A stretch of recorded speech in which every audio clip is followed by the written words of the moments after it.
భూమి కంపిస్తూ నింగి నుంచి పిడుగులు పడుతూ ప్రకృతి ప్రమాద ఘంటికలు సూచిస్తుండగా అందుకు రాక్షసుల గర్జనలు తోడవడంతో ఆ ప్రాంతం భయంకరంగా మారింది. యుద్ధ బరిలోకి దిగిన 14,000 మంది రాక్షసులు ఒక్కసారిగా రాముడి మీదకు శూలాలు, కత్తులు, గదలు, గండ్రగొడ్డళ్ళు ఇలా రకరకాల ఆయుధాలు విసిరారు. వెనువెంటనే ఆ రాక్షసులు మరోసారి శస్త్ర వర్షం కురిపించారు. అయితే రాముడు ఈ ఆయుధాలన్నిటినీ లాఘవంగా ఎదుర్కొన్నాడు.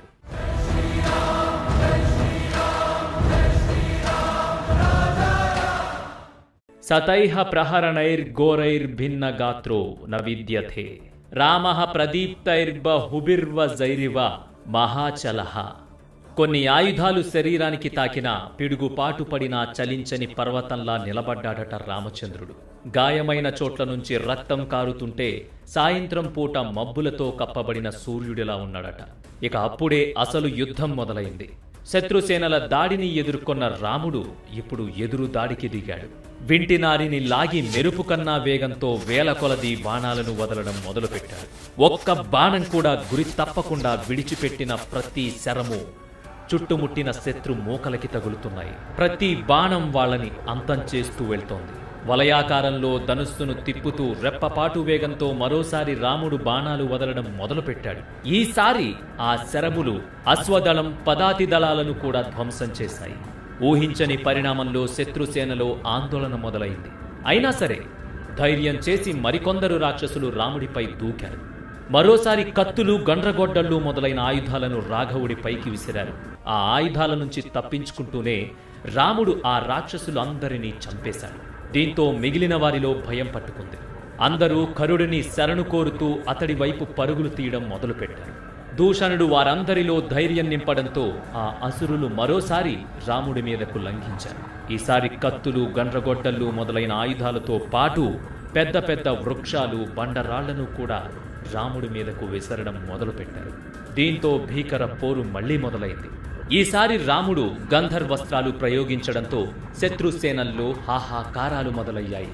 మండలాకారంలో ధనుస్సును తిప్పుతూ యుద్ధ బరిలో తాండవిస్తున్న రాముడు ఎంత వేగంగా బాణాలు వదులుతున్నాడంటే ఆ అసురులకు రాముడు బాణాలు వదిలిపెడుతున్నాడని మాత్రమే తెలుస్తోందట. ఎప్పుడు తమ వైపుకు బాణాలు గురిపెట్టాడో, ఎప్పుడొచ్చి అవి తాకుతున్నాయో వాళ్లకే అర్థం కాని పరిస్థితి. ఈ భీకర యుద్ధం ధాటికి ఆ ప్రాంతంలో రక్తం ఏరులైపారింది. హాహాకారాలు, ఆర్తనాదాలతో ప్రతిధ్వనిస్తోంది యుద్ధభూమి. ఎటు చూసినా రాక్షస కళేబరాలే కనిపిస్తున్నాయి. ఎంత విధ్వంసం జరిగినా ఆ అసురులకు బుద్ధి రాలేదు. కరుడి సైన్యాధిపతుల్లో ఒకడైన దూషణుడు మరింత ఆవేశంతో తన వెంట ఉన్న 5,000 మంది రాక్షసులతో కలిసి రాముడి మీదకు దండెత్తాడు. అప్పటికే యుద్ధబరిలో ప్రళయ రుద్రుడిలా శత్రు సేనలను చీల్చి చెండాడుతున్న రామచంద్రుడు దూషణుడు అతడి సైన్యం ప్రయోగించిన ఆయుధాలను ఎదుర్కొంటూనే ఆ నిశాచరులపైకి శరములు సంధించాడు. దూషణుడి ధనుస్సును ధ్వంసం చేసిన రాముడు మరో 4 బాణాలతో ఆ రథాన్ని లాగుతున్న 4 గుర్రాలను అంతం చేశాడు. అర్ధచంద్రాకారంలో ఉన్న బాణాన్ని ప్రయోగించి రథ సారథిని అంతం చేయడమే కాక ఆ రథాన్ని ముక్కలు చేశాడు.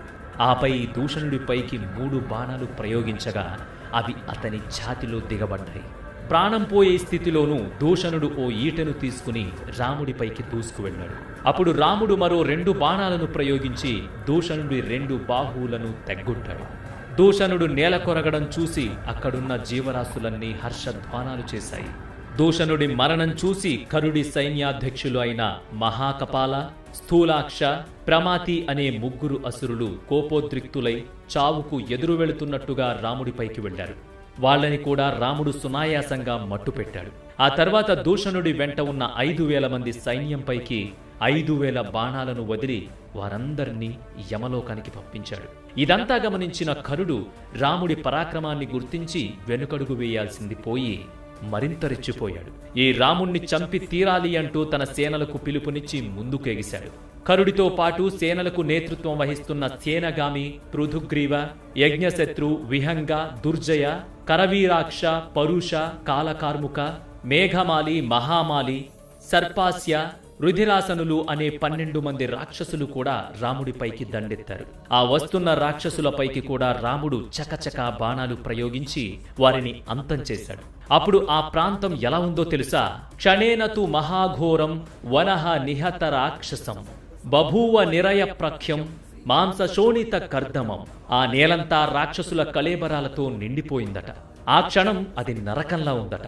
నేలంతా మాంసపు ముద్దలతో నెత్తురోడుతూ భయంకరంగా మారిందట. అలా 14,000 మంది రాక్షసులను రాముడొక్కడే పడగొట్టాడు. ఇక మిగిలింది కరుడు, త్రిశిరుడు. పరాక్రమవంతులైన 14,000 మంది సైన్యం మొత్తం పటాపంచలు కావడం చూసిన కరుడు రాముణ్ణి చంపేందుకు సిద్ధపడ్డాడు. అలా ముందుకు వెళ్లబోతున్న కరుణ్ణి త్రిశిరుడు అడ్డుకుంటాడు. ఓ ఖరా, ఈ పని నన్ను చెయ్యనివ్వు. ఈ సాహసాన్ని నిలువరించుకో.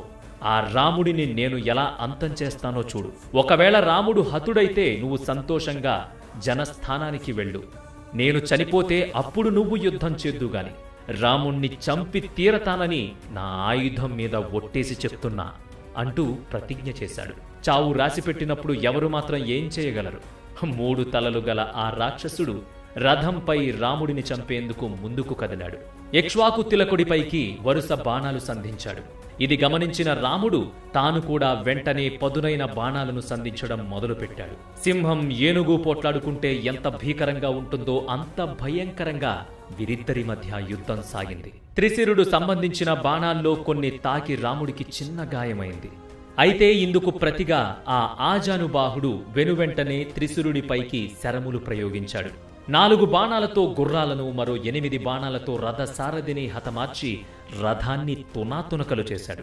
విరిగిపోయిన రథం నుంచి దిగి పారిపోయేందుకు ప్రయత్నించిన త్రిశిరుడిపైకి వరుస బాణాలతో దండయాత్ర చేశాడు శ్రీరాముడు. దూషణుడు, త్రిశిరుడు వంటి వీరాధివీరులనే రాముడు పడగొట్టడం చూసిన కరుడికి ప్రాణభయం పట్టుకుందప్పుడు. రాముణ్ణి చూస్తే వణికిపోతున్నాడు. కాని అంతలోనే కోపం కట్టలు తెంచుకుంది.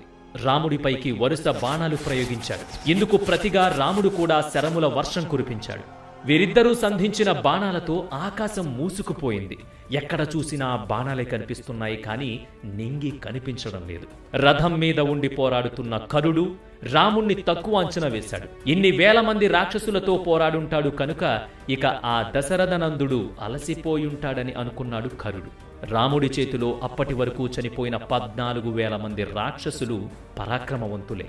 అయితే వీరందరికన్నా కరుడు ఎంతో పరాక్రమవంతుడు. అందుకే రాముణ్ణి ధీటుగా ఎదుర్కొన్నాడు. రథం పైన దూసుకొస్తున్న కరుడు అత్యంత లాఘవంగా రాముడి చేతిలోని ధనస్సును నేలకు పడగొట్టాడు. మరో 7 శరములను ప్రయోగించి రాముడి కవచాన్ని తునాతునకలు చేశాడు. ఆపై రామచంద్రుడిపైకి మరో 1000 బాణాలను విడిచిపెట్టి భీకరంగా గర్జించాడు. ఇంతలో రాముడు మరో ధనస్సును చేతపట్టాడు. అగస్త్య మహాముని బహుకరించిన ఈ విల్లును కరుడిపైకి ఎక్కుపెట్టాడు. కరుడి రథంపై రెపరెపలాడుతున్న బంగారు ధ్వజాన్ని ధ్వంసం చేశాడు. మరోవైపు కరుడు ప్రయోగించిన బాణాలు రాముడిని గాయపరిచాయి. దీంతో కోపోద్రిక్తుడైన రామచంద్రమూర్తి కరుడిపైకి 6 బాణాలు ప్రయోగించాడు. ఓ బాణం తలకి, 2 భుజాలకి, మరో 3 ఛాతీకి దిగబడ్డాయి. వెంటనే మరో 13 బాణాలు ప్రయోగించి వాటిలో 12 రథాన్ని ధ్వంసం చెయ్యడానికి ఉపయోగించి ఓ బాణాన్ని మళ్లీ కరుడి శరీరంపైకి వదిలాడు. ఎన్ని బాణాలు వేసినా కరుడు చావలేదు. సారథి చనిపోవడమే కాక రథం తునాతునకలవడంతో కరుడు రథం నుంచి దూకి గదతో పోరుకు సిద్ధపడ్డాడు.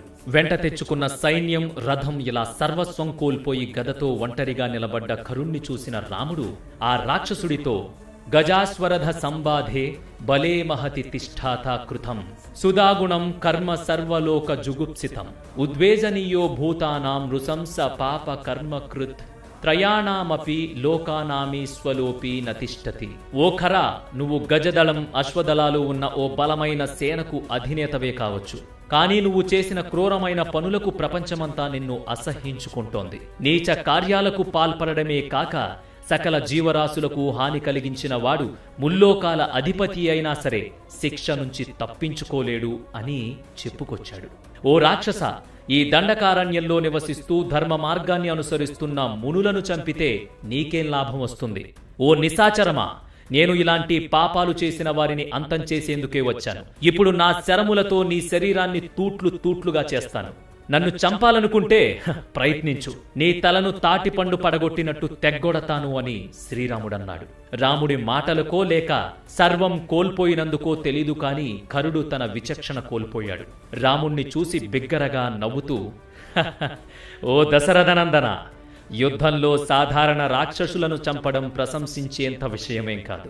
అందుకు నీకు నువ్వే ఎందుకు పొగుడుకుంటున్నావు? పరాక్రమవంతులు ఎప్పుడూ తమ గురించి తాము గొప్పలు చెప్పుకోరు. స్వీయ నియంత్రణ లేని సామాన్యులు, క్షత్రియులలో అధములు మాత్రమే నీలా గొప్పలు చెప్పుకుంటారు అంటూ రెచ్చిపోయాడు. అంతటితో కరుడు ఆగలేదు. ముల్లోకాలను అంతం చేసేందుకు యమపాసం ధరించిన కాలయముడు ఎలా సరిపోతాడో, నిన్ను అంతం చేసేందుకు నేనొక్కణ్ణి అలా చాలు. నిన్ను చంపి నువ్వు మట్టుపెట్టిన 14,000 మంది అసురుల కంటతడిని తుడుస్తా అంటూ గొప్పలు పోయాడు. వెంటనే తన గదతో రాముడి మీదకు లంఘించాడు. కరుడు చేత పట్టిన ఆ గద పిడుగులాగా మెరుస్తోంది. కరుడు ముందుకు దూసుకువస్తూ ఉంటే చుట్టుపక్కల ఉన్న చెట్లు మొక్కలు ఆ గద నుంచి పుట్టిన జ్వాలకి బూడిదైపోయాయి. కాని అంతటి గదను రాముడు సునాయాసంగా తునాతునకలు చేశాడు. ఆపై కరుడికేసి చూసి నవ్వుతూ, ఓ రాక్షస, నువ్వు ఇప్పటికే నీ సామర్థ్యమంతా ప్రదర్శించావు. నాకంటే శక్తిహీనుడివి అయిన నువ్వు అనవసరంగా గర్జనలు చేస్తున్నావు.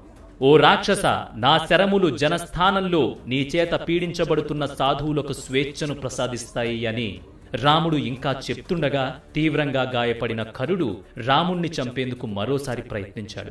సమీపాన ఉన్న ఓ మహావృక్షాన్ని పెకలించి రాముడిపైకి విసిరాడు. వాటిని తన బాణాలతో సునాయాసంగా ఎదుర్కొన్న రామచంద్రుడు కరుడిపైకి వెనువెంటనే శరములు ప్రయోగించాడు.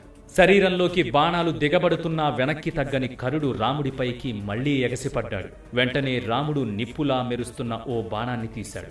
ఇంద్రుడు బహుకరించిన ఆ బాణాన్ని కరుడి ఛాతి మీదకు కొట్టడంతో ఆ అసురుడు నేల కొరిగాడు.